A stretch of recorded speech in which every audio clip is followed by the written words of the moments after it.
Рахмат, урматтуу төрага. Урматтуу Мухаммедкалы Дүйшөкеевич. Жакында 2 жыл болот премьер-министр болгонуңузга. Бир да жолу мен сизге кирип бирдеме суранган эмесмин, туурабы? Себеби жумушуңуз көп. Кирип ашыкча бир тоскоол болбойм деген ойдо мен бир да сизге кирген эмесмин, чалган эмесмин. Андай кылганымдын себеби кол астыңызда мамлекеттик органдардын жетекчилери иштейт. Биз аларга кайрылабыз. Мамлекеттик органдын жетекчиси сөз бергенде ошо сөзүндө туруш керекпи? Бул сизге суроо. Туруш керек. Да. Эгерде жасай албаса, ал сөздү бербеш керек. Себеби кол астыңызда иштеген жетекчилердин кол астында миңдеген кызматкерлер бар. Мисалы, аргументированный жооп положительный болобу, отрицательный болобу, мен аны сый менен кабыл алам. Бирок кээ бирки учурда сиздин министрлериңиз, жетекчилер айткан сөзүндө турбайт. Бул жалганчы деп мен аларды ушундай бир эсептейм да. Анан азыр контрабанда деп айтып калдыңыз. Жакында 1 жыл болот. Мына чек ара кызматынын жетекчиси отурат, ошо кызматкерлерге рахмат, эгерде алар кармабаганда контрабанда кетет эле. Мен даже уялып калдым, Мухаммедкалы Дүйшөкеевич, бул теманы 1 жылдан бери көтөрө берипчи. 1500дөн ашык эшектин териси кармалат нарында. Ага документтерди артыңызда отурган ветеринардык кызматтын жетекчиси Жумаканов даярдап берет. Ошо документтин негизине кетип атканда ал кармалат. Мен бул кишиге канча деген суроолорду бердим. А болуптур эми, кетиптир. А эти каякта? Аны эмне кафелерге таратып бердикпи? Где акт о захоронении, об уничтожении дегендейчи? Каржы полициясы кылмыш иш козгоду. Жыйынтыгы менен кыскартып койду. Мен 2 жолу запрос бердим. Орун басар Жамгырчиев деген бар экен. Мага мындай жооп берип койду да, козголду, анан кыскартылды деп. Мухаммедкалы Дүйшөкеевич, мен 14 жыл андай маалыматтарды жазып жүргөм да, мени алдай албайт да. Эми жыйынтыгында убакыт кетип атабы? 1 ай күтөм мен ал жоопту. Мына жакында 1 жыл болот. Азыр мен башкы прокурорго кайрылдым. Мага так маалымат бергиле. Ошол жумуш боюнча күнөөлүү мамлекеттик кызматкерлердин кыймыл аракетине юридикалык баа бергиле. Күнөөсү жок болсо күнөөсү жок, күнөөсү бар болсо күнөөсү бар деп. Жок дегенде бир жооп бериш керек да. Игнорировать этпейчи. Анан эми мады боюнча мына таза суу канча? Мына президентибиз сиздердин стратегияңар боюнча таза суу менен камсыз кылабыз дейт. Мадыдагы таза суу кеткен трубалар бүгүнкү күндө ачык. 10 000 сом кетет ошону жаап койгонго. Канчадан бери айт.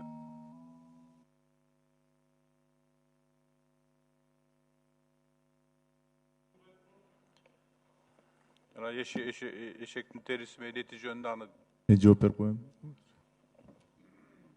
Урматтуу Тынчтак Ыбрайымович, бул жөнүндө маалыматты бергенбиз. Бул туура. Кытайга кетип бара жаткан малдын териси менен ошол жанагы ошол компания өзү кошуп алганда, буга биздин эч кандай тиешебиз жок. Биз буга ветеринардык сертификат жазылган эмес. Муну ошол жерде кармаган. Эгерде ветеринардык сертификат жазылса, биз кетирсек, анда биз жооп берели. Бул биринчиси да. Экинчиси, Тынчтак Ыбрайымович, экинчиси бизде түрү чыгарганга уруксат берип атабыз, ошол бизде союлуп кетпесин депчи. Бизде союлуп, анан эттери баягыдай бир 2015-жылы ушундай факты кармалбады беле. Ошого жол бербөө максатында биз түрү уруксат берип атабыз. Эгерде ким чыгарам десе, баары кайрылат. Ага түрү биз ветеринардык сертификат жазып беребиз. Ветеринардык санитардык талаптарга ылайык. Ал эми берки эшектин териси кармалган боюнча биздин сертификатыбыз жок. Ага биз жазган эмеспиз. 10 секунд отурсаңыз бересиз ордуңузга. Мунун 10 секунд берилди, ордуңузга отурсаңыз.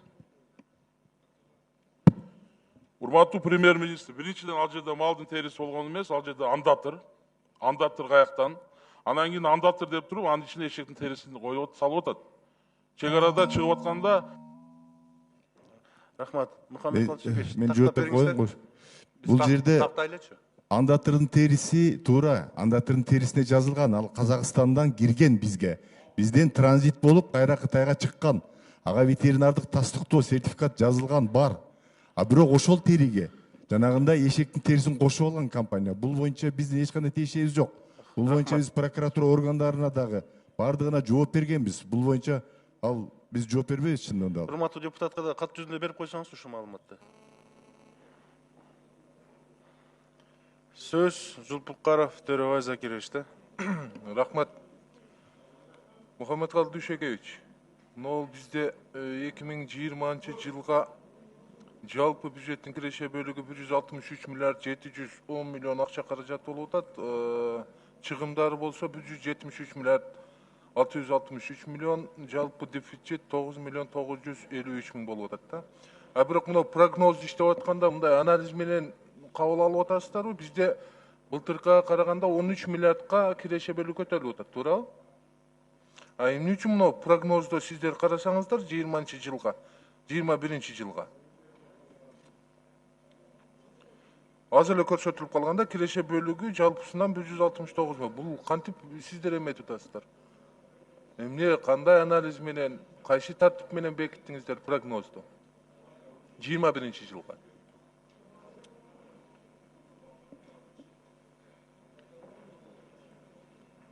Киреше бөлүгүн 164 миллиард 916 миллион сом суммасында деп атасыздар да? Төрөбай Закирович, түшүндүм менин сурооңузду. Эмне үчүн аз деп атасыздар? Жок, 1 миллиард эле раньше болот. Ооба.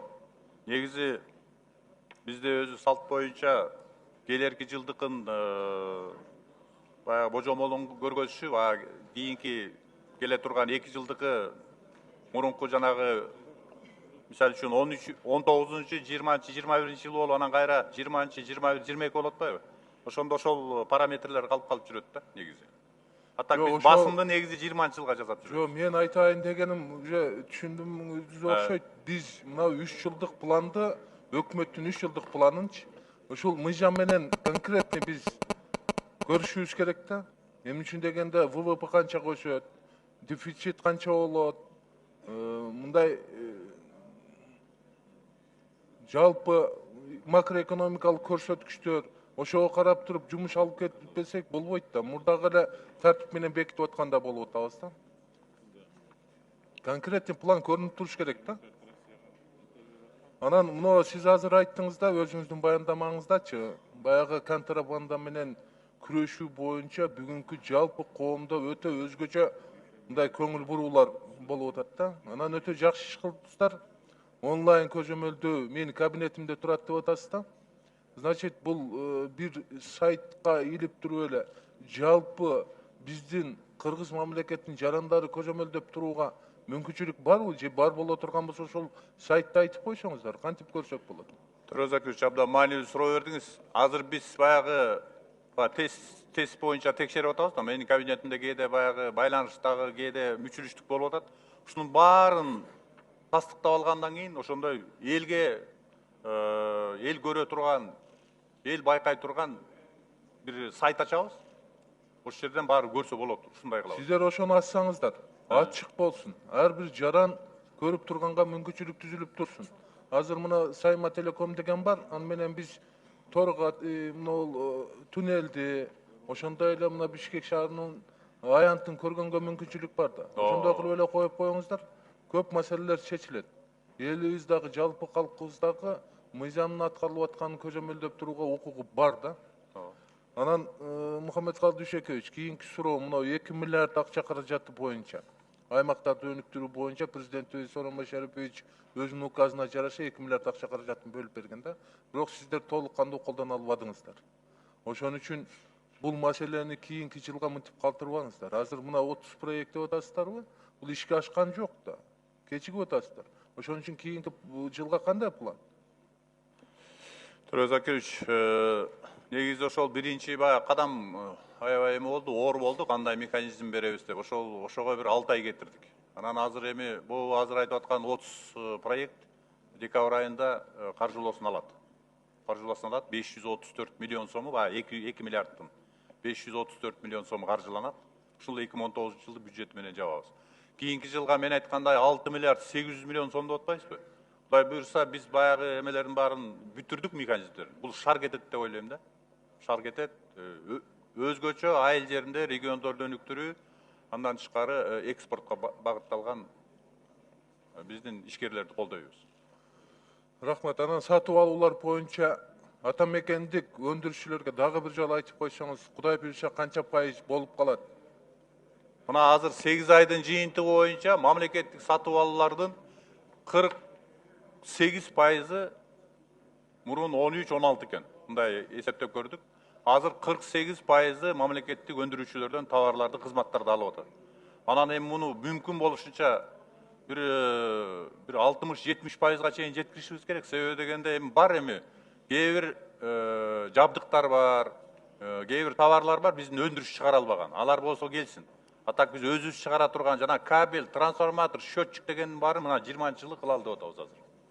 Анан дагы бир неме, Төрөбай Закович, мен жана баяндамамда кошумча айта албай калдым.